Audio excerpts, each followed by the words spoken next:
देखना भय किन किन बातों को लेकर के पैदा होता है। पहले तो इस बात को समझ लो, इन कारणों को समझो, तब कहीं जाकर के हम इन बाधक कारणों को हटाएंगे तो हमारे भीतर वो साहस पैदा होगा, वो संबल पैदा होगा, वो निर्भयपना पैदा होगा। भय कौन सा होता है आपको? अपनों को खोने का भय होता है ना, अपनों को खोने का और अपने को खोने का। किस किस का भय होता है?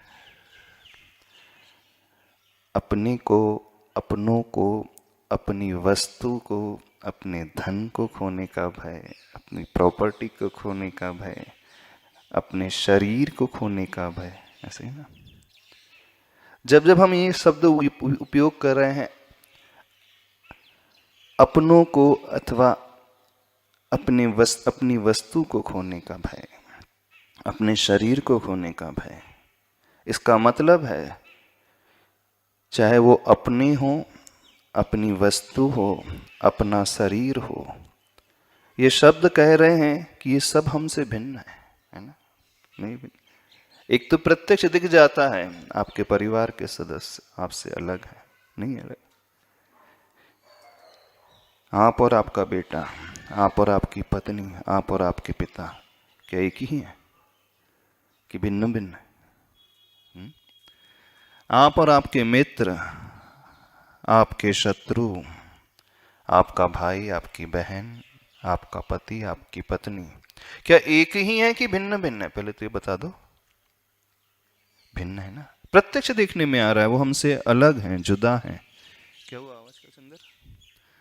पहले व्यवस्थित आवाज है। ये प्रत्यक्ष समझ में आ रहा है, ये सब हमसे जुदा है, भिन्न है। तो एक जो हमसे पूर्ण रूप से भिन्न है, चेतन जीव, अन्य जीव। दूसरे जो हमसे पूर्ण रूप से भिन्न है, अलग है, जड़ वस्तु, धन, पैसा, मकान, प्रॉपर्टी, वैभव, सोना, चांदी। क्योंकि हमारा अस्तित्व अलग है, उन व्यक्तियों का अस्तित्व अलग है, उन वस्तुओं का अस्तित्व अलग है। रहस्य की बात बता रहे हैं। जिस व्यक्ति ने इस रहस्य को समझ लिया, वह व्यक्ति कभी भयभीत नहीं हो सकता। इस बात को समझो थोड़ा सा। आप और आपका शरीर क्या एक ही है? बताओ, एक ही है? क्या आप सो शरीर हो? थोड़ा सा समझने की कोशिश करना। आप और आपका शरीर एक है कि अलग अलग है? थोड़ा सा बताओ, हम उत्तर दो। यदि आप कहो कि मैं सो शरीर, तो जब आपका जन्म हुआ था तब आप कितने बड़े थे? जब मां के गर्भ से आप पैदा हुए थे तब आपकी ऊंचाई कितनी थी? 1 फीट 18 इंच जितनी भी होती होगी। जैसे जैसे उम्र बढ़ती गई, आप 5 वर्ष के हुए, आपके शरीर की हाइट बढ़ गई। 1-1.5 फीट से वो 3 फीट का हो गया, 2.5 फीट का हो गया। जैसे जैसे वो 10 वर्ष 15 वर्ष का हो गया, वो 4 फीट 4.5, 20 वर्ष का हो गया 5 फीट 25 तक, होते होते वो 6 तक पहुंच गया। अंतर आ गया शरीर की ऊंचाई में, शरीर की बनावट में, यानी कुछ उसमें वृद्धि हुई है। तो शरीर तो बदल गया। जो पहले था जन्म के समय, वो शरीर तो अभी नहीं है ना आपका, कि वही है?